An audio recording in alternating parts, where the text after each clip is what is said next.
la la. La la la la. All right. Hello, friends. Today's hot seat is taken by someone with 9 directorial credits, which include Feast of Fear and the latest film from Full Moon Features and part of the Puppet Master series, Blade, The Iron Cross. Please welcome John Lechago. I hope I said your name right. Oh, you're perfect. I love it. I've gotten some really strange interpretations of the pronunciation of my name, but you basically, what your strategy was, pronounce it as it is spelled. And yes, thank you. See, no one says my name right. No, I still don't say her name right, and I've known her for years. Please illuminate. How do you pronounce your name? Well, the last name is Loughran. And if you consider it as running lake, because loch is lake, it makes it a little easier for people to remember. I love Loughran. Great. Actually, my last name is also a water name in it actually comes from a small city in northern Spain, and it means more or less where the water is. Where the water runs. And yes, there's a tiny little stream apparently that runs through the middle of it. My father visited and informed us, and all of its 127 inhabitants were happy to see someone with the last name, the namesake visit. So you're running lake too. Running lake, running water. It's really just a trickle, but that's awesome. I love it. That's very cool. And of course, fans of our show, they already know I am a fan of Puppet Master, the Puppet Master movies and Full Moon features. Have been since the early 80s when I first came across Puppet Master, and then films like The Pit and the Pendulum and Doll Man and stuff like that. And those were just classics. They're still classics. And, just a couple of months ago, there was a Puppet Master movie that was on my Xbox, and it was cheap, and so I grabbed it. I hadn't watched it yet, but I grabbed it because those are the kind of movies that, as a fan, you can go back to time and time again. And now we've got Blade finally out on his own. This is one that fans have wanted forever, is the good old Blade to go out slicing and dicing. And so, is this a standalone story? Are the other puppets put in the shed somewhere? What is the premise of Blade going out on his own on this? Well, okay, so this story is a direct sequel from the last movie, Axis Termination, and so it's a period piece, which for a B movie company is tough, but that's Charles Band's vision is to continue in that time period, and we pulled it off, I think, quite well.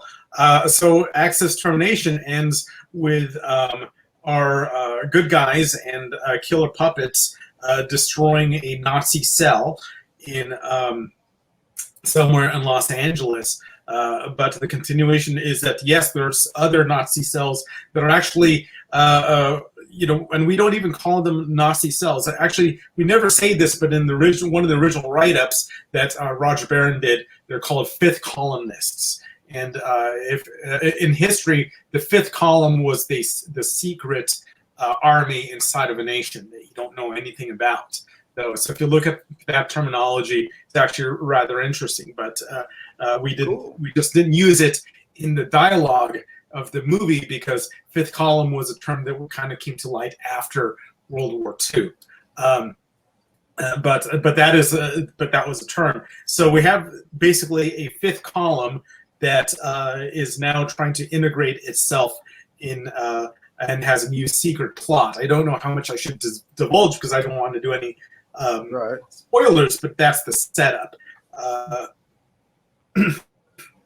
Very cool. It's a direct continuation, and we pretty much just wanted to take Blade out and center and explore Blade a little bit more. And I've been fascinated. I think he's the most fascinating character because according to Puppet Master 3, he was, I think it's called Toulon's Revenge, he was the spirit of the first Nazi doctor. I forgot his name right now. I've been up pretty late just finishing these films. Okay, the fans will know. The first Nazi doctor that was experimenting with reanimating bodies in Puppet Master 3. But then he also had the spirit of the bad guy in Puppet Master 3. And you know what? We can easily find that out because since we're doing this online, I can pop on over. Can you still hear me? Oh, yes. Mm-hmm. Great. Awesome. See, here you go. Internet Movie Database. Ta-da! And we have all this at our fingertips. And we go over to Puppet Master Toulon's Revenge. Puppet Master 3. Let's do that. Puppet Master 3. Toulon's Revenge. Okay, and then we'll get the name here. Okay, Major Krause, Richard Lynch. He was a bad guy. Who looks like Blade, and kind of the idea was that there wasn't even a line in the film of Andre Toulon says something to the effect of the appearance is uncanny, and so I really loved that idea that it was really the combination of the spirit of Dr. Hess and Major Krause. And so why is the puppet now a good guy, And so my thought was, well, it's a kind of a penance, Mm-hmm. It's a kind of trying to right the wrongs, and it's going to be their spirits are in purgatory until the menace is gone, until all those sins they've atoned for all of their sins. So that's kind of what I wanted to explore with this Puppet Master. Really That's interesting. Great, man. That's really cool. Because just a second, Meredith, I'm sorry. The Puppet Master movies, folks, if you haven't checked them out, he kind of just explained a little bit there. These guys, they're not the little demons that are running around chasing you and killing you. These are really some of the first anti-heroes that were ever created. They are the good guys. They do things a little gruesome, but they are the good guys, and a lot of them they fight Nazis, and so you get to see Nazis get bloody deaths, but you don't have to see all of them to enjoy the latest cuts. Now, it to me, it's kind of blasphemous not to watch them all, but you can pick up with Blade, the Iron Cross, and you're not going to have missed much other than what John was talking about, their creation and the backstory of them. So if you really want to enjoy them, yes, binge watch all the Puppet Master movies. I think there's 12 or 13 now. I think this one's 12. Yeah, I think this one was 12.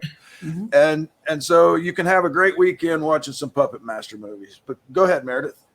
Well, I was scrolling through John's IMDb, speaking of great sites to get insight and everything, and you have this entire history of doing kind of like bloody horror thriller type of movies. I mean, from your editing to writing to directing.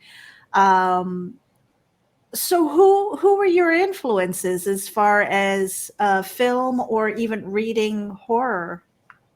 Well, pretty much. I am a movie geek. I love movies. I don't have the biggest collection in the world because there are fans out there who I walk into their houses and their collections of stuff just blows my mind. But I have a very specific collection that I watch over and over and over again. And it's pretty much just movies. Everything else is, as far as reading goes, I pretty much read technical stuff on heat dispersion and psychology. So my fantasy world mostly really lives in movies. And now I'm getting more into comic books, but that's another story. Mm-hmm. So who would you say was maybe your biggest influence growing up? I'd have to say Ridley Scott. Oh, okay. Nice. I saw Alien when I was a young lad, and that chess poster came out. I was just scared and thrilled. But also when we go into the alien spaceship and see the alien pilot, I'm just I think it's called the jockey. I was just, wow, this is it. This is what I want to do. It's just a majestic scene, the artistry.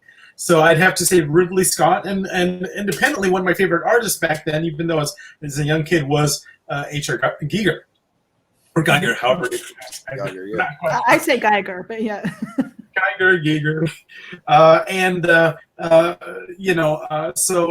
mean, as far as the genre films, John Carpenter, of course, as well. Probably the first movie I ever saw was Halloween, and that one was, it's the blueprint in how to do right tension and tone. And I guess both filmmakers are fantastic with tone in their own ways and different ways. So John Carpenter, and I love Alex Proyas, even though he only really has 2 movies in the genre movies that I really reference, but that being The Crow and Dark City. Yeah, The Crow, though, that's my favorite movie of all time. Right. Yeah. That one still disturbs me. That and Amityville the Horror, the original one. Oh, wow. That was the one that scared the heck out of me. Yeah. Oh, that's okay. So Matthew just showed me his crow tattoo.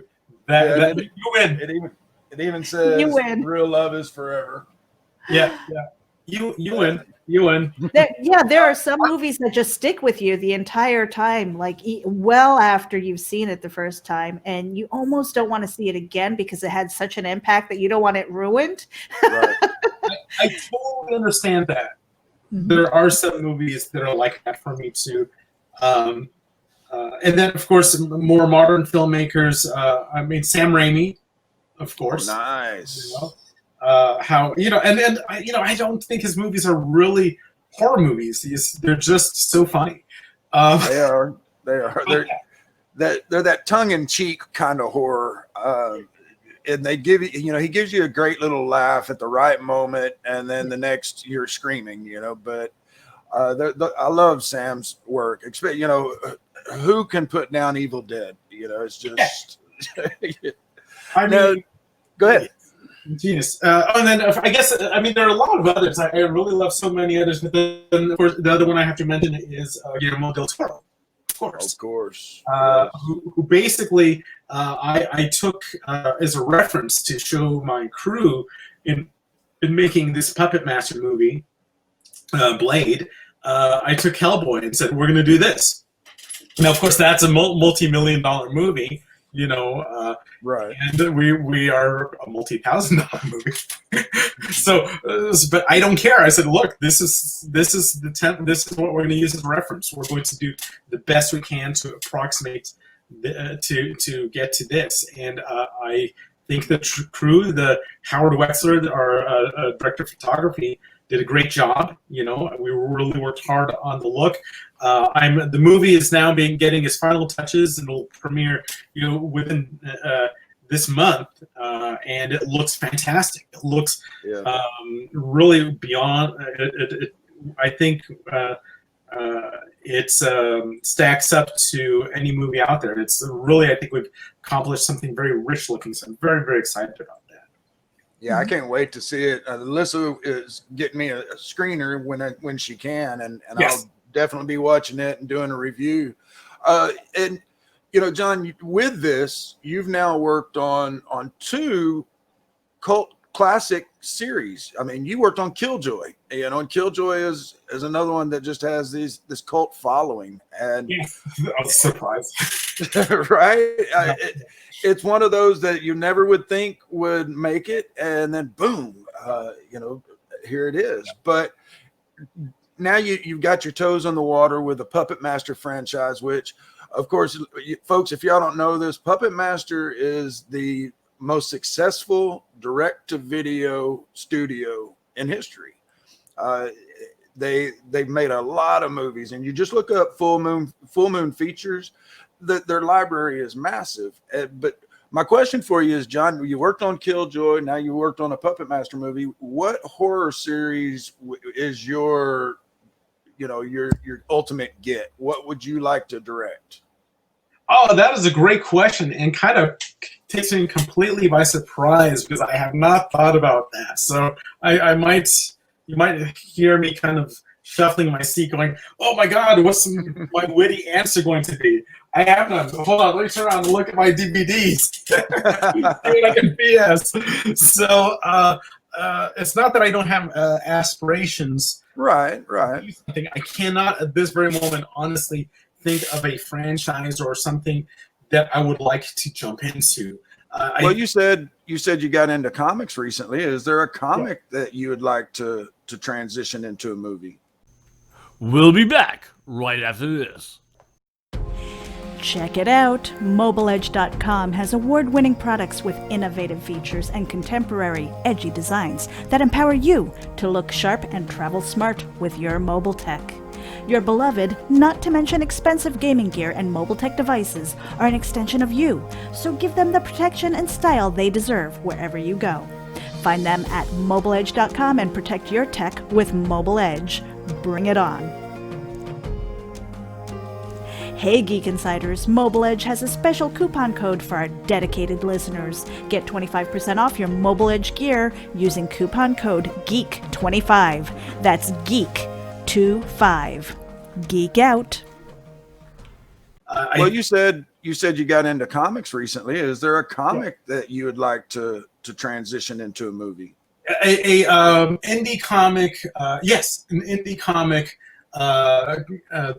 that is created by a creator called Ethan Murphy, and who's still a relatively young man for being a comic book mogul. He has Echelon Comics. It was a small indie company that has, I think, 4 or 5 titles right now. And they're producing more. And Slate and Act is kind of like a buddy cop movie with zombies. Is basically it, but it's just brilliantly written. The tempo is amazing, and once I read it, I told Ethan Murphy, I told him I would love to direct this comic book. I would love to direct this graphic novel. Actually, he has a series of 6 books, so that's enough for a graphic novel right there. Right. And it's just fast, intelligent, witty, and funny. It's really entertaining. So Slate and Ash, basically. And then a slate is just like a clean slate, spelled like that. Ash is A-S-H-E. And recently, it's been picked up being represented by Platinum Studios, which is the new comic book studio and production company from Scott Mitchell Rosenberg, who was the creator of Malibu Comics. And also the creator of Cowboys and Aliens and many others. This is his new company, and I work for Platinum Studios as well in development. So that was a connection. I was at this show and met Ethan and read his book and said, went to Scott Mitchell Rosenberg and said, and literally the thing that I said was, I want to direct this film. It's not going to happen, but if I could, I would direct this film tomorrow. I would direct that film. That's very cool. And I wrote it down. I'm going to have to check out the comic myself. Yeah. Now, speaking of connections, though, how did you meet up with Charles Band and Full Moon Features? Oh, okay. So, bittersweet story. This is I was introduced by Stuart Gordon, who unfortunately just recently passed. Mm-hmm. And Stuart Gordon was the writer-director of, or actually direct. I know he writes, but there was another credited writer, I believe, of. During the Empire days of Reanimator. And Reanimator, before I even met him, knew him, was actually... So you know what? I have to give credit to Stuart. I forgot when he asked me, director to influence me. Of course, Stuart. But he and I became friends, so I just think of him as a friend. But definitely Stuart Gordon.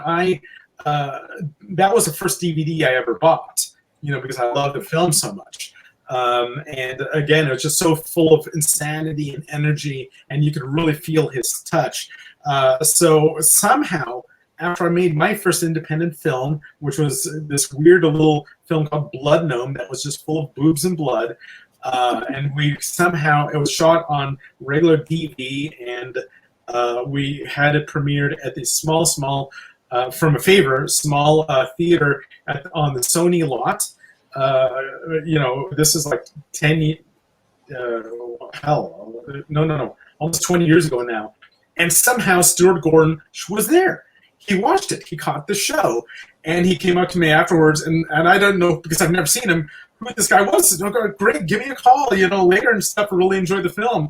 Well, later when I called him, Stuart Gordon, who? Oh my God, because I got his DVD here.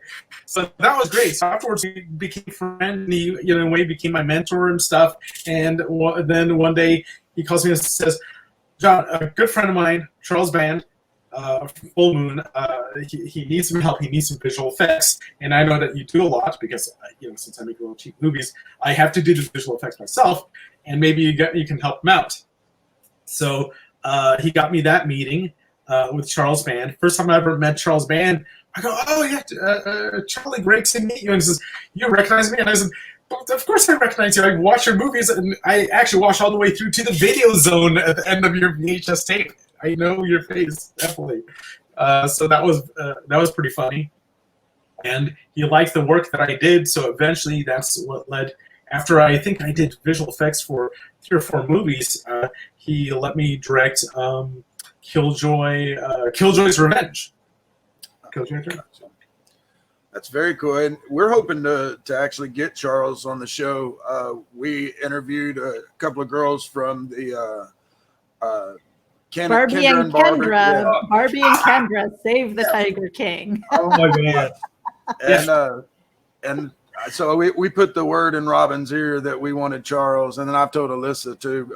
We've got an event coming up that really loved it. I would just personally love to talk with him and pick his brain. Well, we would love to do like a Full Moon features kind of panel, right. But we'll see how that goes. I'll apply the pressure. I'll well, tell him the guys over at Geek Insider really want to talk to you, Charles. Right. Let's do it.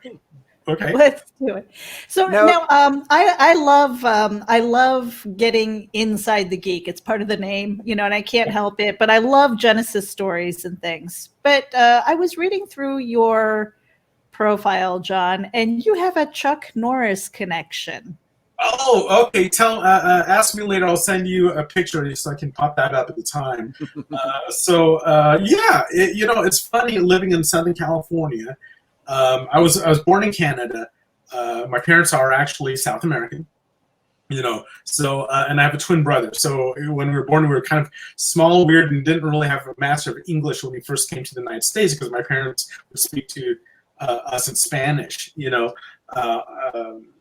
to begin with.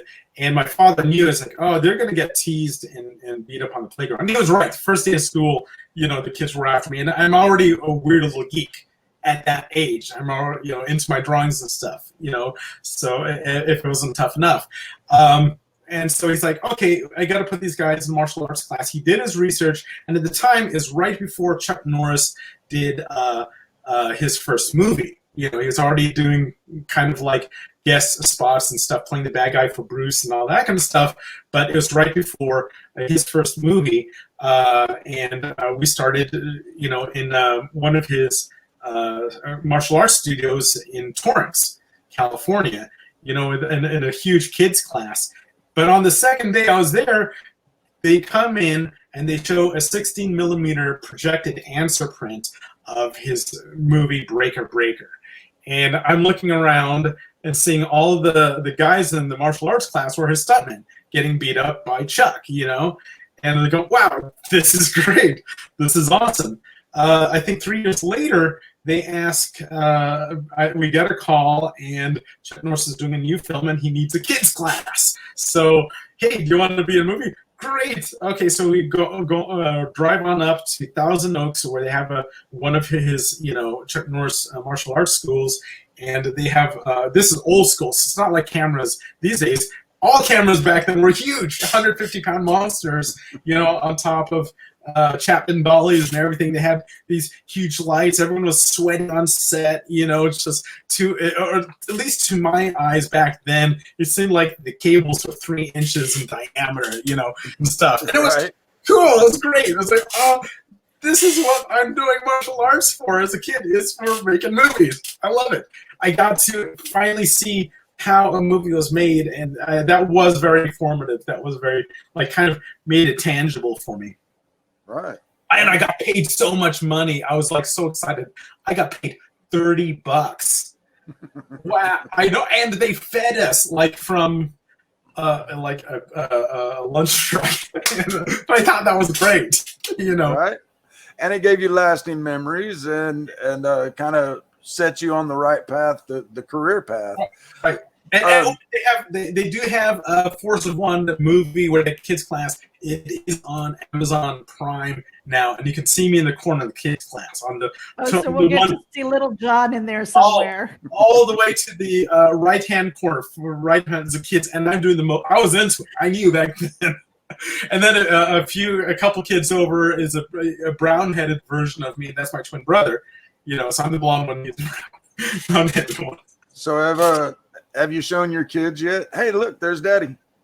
Yes, I did, and my daughter's kind of suspicious. I don't think she believes it yet. My 7-year-old daughter's like, really? No, kids are mean, man. You can show them whatever, you know, and they're like, oh, what? Yeah, okay. Yeah, like, so not impressed. Right. Well, John, a question I had for you, you know, as I said earlier, Full Moon Features is known for the direct-to-video, the most successful direct-to-video franchise. How is it as a director working on the smaller budgets but working on such a revered I can't even think of the word I want, franchise? That's a great question. You know, so I think that I kind of they're no longer stars in my eyes. I'm you know 51 now, so basically it's I'm very very focused on what I want to do, and I knew that I wanted this one because I definitely had something to say. I think that my experience and with success with Killjoy helped quite a bit. So it kind of made me understand what I wanted to do with these franchises. Now, Killjoy was not a popular franchise when I got it, you know, and that's no criticism of the other two movies. In fact, I give a lot of credit to the original creators because they did create something extraordinary, and their resources were very slim at the time. You know, just finishing a film is an amazing feat, and I give people credit, and they did a fantastic job. But it definitely had its problems. And so when I got to it, a lot of people were kind of wondering, well, why? Why does this need another sequel? Now, Charles Band understands the value of that character and the ability to make it into franchise. So that was my struggle, and I kind of went after it. The first one got a really good response from the audience, and they really loved the bad guy a lot more than they loved the good guys. They loved the Killjoy and the other characters that we created more. So then it shifted to the second and third one that I did, Killjoy Goes to Hell and Killjoy Psycho Circus. It was all about them. They were the anti-heroes, you know, and stuff. And everything we set out to do, basically, we accomplished. I mean, not perfectly. It's, you know, you lose brain cells and some blood, you know, and sweat and stuff. But it was successful. So, and I think the best compliment I got from a reviewer was, it seems like a classic Full Moon. So it's still able to represent the studio. So by the time Deadly 10 came around and Charles was pitching ideas and stories and this and that, and I heard a couple pitches, but I said, wait, so you're doing Blade, I want that one. And I was very aggressive. I was like, hey, how about, no, I said, no, I'm doing that one. I'm doing that one. I'm doing Blade. There's just no hesitation, you know. I really, you know, yeah, it's a big risk, and there's a lot of history and stuff, but I think that, you know, for something artistic, you have to risk. You know, I'm probably going to piss off some people because we did some new things with Blade, you know, and I think that people don't understand that it's little minutia, little details is not really that important, as long as you honor the history of your predecessors and hit the tone right, which is where we put our energy in. That's what does it. And of course, there's got to be new stuff so it can get new fans. So. Right. So yeah, it is a lot of pressure, absolutely. Now having young kids and doing, actually, and then completing 3 Killjoy films, you get used to it. It's yes, we're losing our minds finishing it up right now. Incredible pressure, but and then you go through hell, and then a couple weeks later you go, okay, what's the next film we're gonna do? It's insanity. It's kind of just it's a kind of dementia, I think. It almost sounds like childbirth. Oh, I can't. Well, I will have to take your word for that. Is that right? It's like, oh, that was hell, and you get split open by crying little pretty demon much. baby. And then you're going, oh, I want another one. It's like, why did I do this? And then you do it again. And well, for me, I have 3. So. Yeah. Wow. My wife was the same way. I was like, going, we didn't sleep for months. Let's do it again. I know. Yeah. It's like, so yeah. Okay, cool. Well, John, I gotta ask here. We just got the Blade standalone movie, and you've got the inside track with Charles. Are there any other standalone movies in the works for our favorite puppets? We'll be back right after this quick break. For Geek Insider advertising opportunities, contact advertising@geekinsider.com.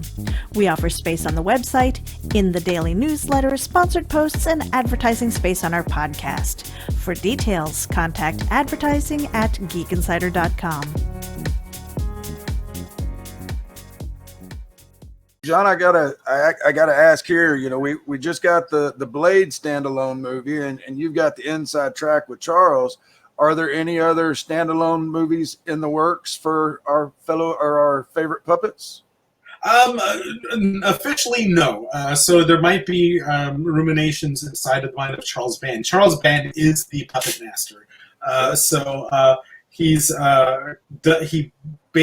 right now. He's kind of playing it by ear, just seeing how this works out, and then he's also going to get back to concentrating on finishing the Deadly 10 series. So we had a little hiccup because of COVID-19 and stuff, and that's fine. Things happen and stuff, but we're going to get back on track with that once we figure out how to do that and stuff.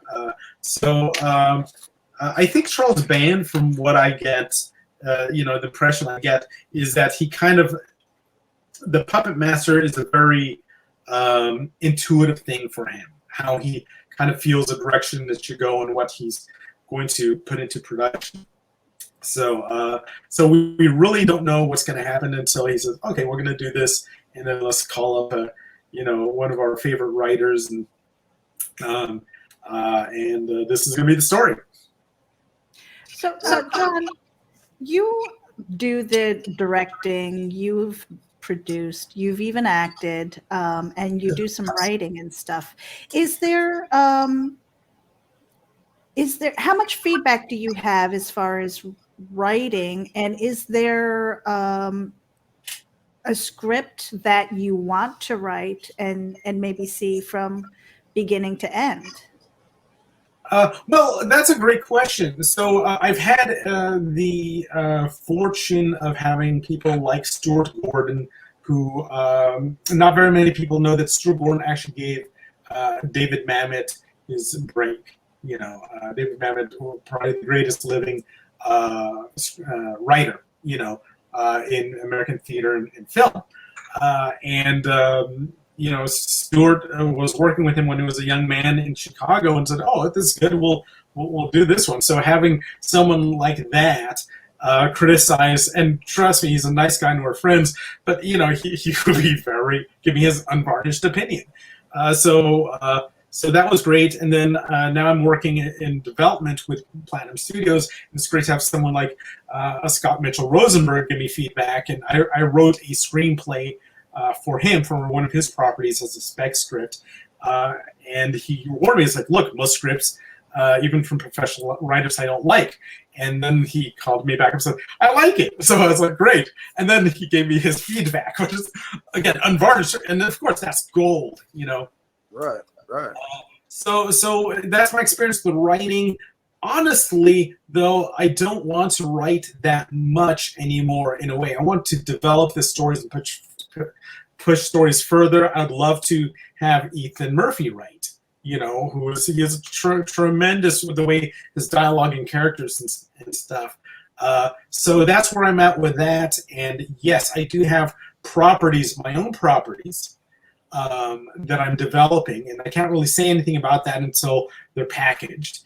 But I love science fiction. I have science fiction ideas. I've got comedies. I do love comedy. And of course, I'd love to do genre stuff. And then, of course, in developing stuff for Platinum Studios, that's very exciting as well. That's another creative outlet. I'm not just taking properties that already exist. I put a lot of artistic input into it. Like one property is called Atlantis Rising, and that's already been a published graphic novel from Platinum Studios. But we're developing it for film, and the amount of development behind this thing is tremendous. And it was really so much fun having my hand in that. So there are a few things out there, a few irons that I'm getting ready to start pounding on. That's one of the things that I appreciate about creative people is that they don't generally like to be pigeonholed into any one genre or any one field. So that speaks to you as a creative person too, because I've heard, Matthew and I, we've had this discussion before where we've seen people say, well, screw this, I'm putting up my pencils right now because the world's on fire and all this stuff. And I'm just like, no, that you should be more creative. You should be putting things out there into the world that I make it a little bit better, make it, interesting, make it I just don't understand how counterproductive that thinking is, to say, well, I'm, because of COVID or and everything else that's going on in the world, that they're just going to shut up. I think this is the greatest time to be loud about it, and put out your creative things and have that voice. You have a platform and pretty much a captive audience. And I agree, although I understand sometimes the frustration and the depression, it's especially with current events, it's very sad events. And I was talking to the writer, he's also my friend, Ethan Murphy, and I was depressed. I said, what's the use of trying to put in these messages in our films to make things better? It's just it seems like there's no use. And I was like at the ledge of the cliff artistically, and he talked me down, and it was credit to him as well. But the thing is that people do listen to, people do understand these things, and it's Indeed. just don't let it get you down, just continue creating. And I said, okay, that's fine. Thank you, Ethan. You're right. So thank you, Superman. And John, when you get these personal projects going, man, you're gonna have to come back and give us the inside scoop when you can start releasing. Oh, I'm sorry, some Matthew, info. you're cutting out a little bit. Can you repeat your last question? You're cutting out. Yeah, I was just saying, when you get a little bit further along on your personal projects, you'll have to come back and give us the little inside details on the stuff. Sure. Yeah. I hopefully in a few months we'll have some things packaged together. I will say that I am working on a book of monsters right now, because I started off as a visual artist since I was a little kid drawing monsters, of course, and then and I went to art school. And I'm also a trained painter, so someone said, John, you do all this artwork for the development and this and that, you draw monsters, you kind of need to put it out in a book. So I am doing that. So hopefully within a couple months, I might announce it or do a Kickstarter or something like that. But then along with that will come some other packages and stuff. Just kind of depends on who we go to and everything. But we have to have the pretty well developed package before we can make any announcements. But I will come back to Geek Insider. Well, that kind of segues perfectly into what I wanted to ask. And I love, John, you are a great guest because a lot of times we don't need to ask the question. You kind of answer it before we get to it. So thank you. But speaking to your art, again, I was diving into your bio and that you have training in oil painting and things like that. And obviously you're into the digital effects and everything. What is your favorite medium? A great question. I am the happiest directing on set. I really am. I'm the happiest setting up shots, talking to the actors, and kind of basically getting the shots in the can. Second to that, I guess maybe is drawing or painting. I love the development and stuff, but I like just the excitement of being present with everyone and getting to work, really getting the raw material together for the post-production process. Mm-hmm. That's my favorite. It's kind of funny because a lot of people, they have this impression that directors have this huge ego, because they're in the director's seat. It's like you're like the boss of things, and because you have a vision, and I'm finding that the more and more people that I talk to, the directors and things, they don't really have that. So it's really kind of neat to see that you're very laid back and stuff, but I'm sure at work you have kind of like, obviously, your dad and loving and everything like that. How are you in the director's seat? That is a great question. And yeah, so like some of my favorite directors, Stuart is such a nice guy and quiet and laid back and stuff, and kind of have to sit a little bit closer to him to hear him sometimes, even though I know he knows how to project on the stage and stuff. And so, unfortunately, I never actually got to see him direct, but he is a great director. I also met. I've been up quite late last night, by the way. That's why I don't have my a memory of a director that I should know. But you guys know this director of Texas Chainsaw Massacre. Yeah, right. Hold on. Man, I know it kills us. I live like 5 miles from the gas station from that movie. Doggone it. We get our geek cards taken away for a moment. Hold on. Here we go. Texas Chainsaw Massacre. No, the old ones. Yeah, there you go. With this is gonna kill us. Toby Hooper. Toby Hooper. Okay. I met Toby Hooper actually after a screening of one of his films, and it was an after party at some bar or something, and he's just kind of quiet and hang out in the corner and stuff. And I go up to him, hello, my name's John, and all that kind of stuff, and we just kind of geeked out and stuff, but it's like, oh, that's funny. He's a lot like me. Yeah, especially at the time. I love my kind of people's kind of this being a little bit more extroverted and everything is something I've been working on for a while, because I think I am typically your kind of shy geek. Again, most of my youth is spent, just kind of doing my own thing, drawing monsters or playing with my brother. And maybe that's why I love directing so much. It's kind of made me have to do things to be more extroverted, to engage with people, and with practice you get quite good at it. So on set, I'm actually very happy, very very content making all this work. It's very exciting for me. Well, John, we could probably talk to you for hours. I think Matthew can attest to that. Yes. And we're almost at the 45, and we know that you have to get going. Again, we would love to have you back and maybe extend the conversation a bit. But Matthew, we have one question that we always ask our guests. By all means, I'll give it over to you.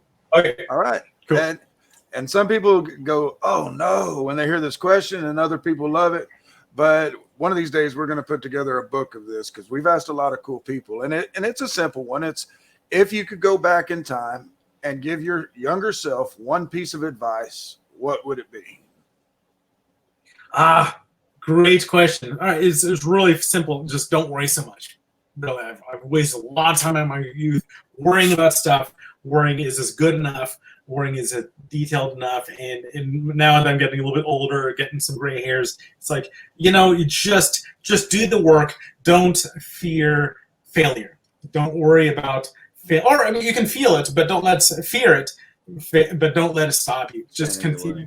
The more you the more you fail, and the more trials, the more chances to do things, the better you get, and probably you become better artistically with because if you just take that chance. That's really the thing that I would tell myself, because I think I've stopped doing things for fear that there'll be a failure and stuff in my youth. That probably held me back. And now I'm just, again, with Puppet Master, it was a very, very big responsibility, but I'm like, yeah, no problem, let's do it. Let's do it. Well, and it's been a thrill for me, John, because like I said at the beginning, I've been a Full Moon fan since before anybody. Oh, I'm sorry, Matthew, you cut out a second. Yeah. I'm sorry, I don't know what's going on there, but I was saying this was an honor, because like I said earlier, I've been a Full Moon fan since before anybody even knew who they were. I would go into the video store and I would look for that imprint, and that's how I ended up watching Doll Man and Pit and the Pendulum, just because it was from Full Moon. And, awesome. And so it was great meeting with you. We love everything that Full Moon is doing, and we know that we're going to be hearing some more. We can't wait to see the movie. I will be doing a review up as soon as I got my grubby little hands on it. Nice. I think just from the trailer, we actually played the trailer on a couple of our shows, and people were, and this is no joke, people in the chat room were going, "Oh, Kick-Ass, a new Puppet Master movie," and there was 3 or 4 people that were just going nuts. And so I know there's going to be some excitement on this. We're excited about it, and like we said earlier, John, anytime you got something going on, come by and see us. We'd love to have you. Awesome. I'm excited. Thank you so much. You guys were great. Thank you for tuning in to Geek Speak, a Geek Insider production powered by NSC Live TV. Become part of our show with sponsorship and advertising opportunities. For details, contact advertising@geekinsider.com or visit podcast.geekinsider.com. The Geek Insider podcast is available on your favorite app, so please hit the follow button and share it out to your friends. Because if you don't, you might have to turn in your geek card.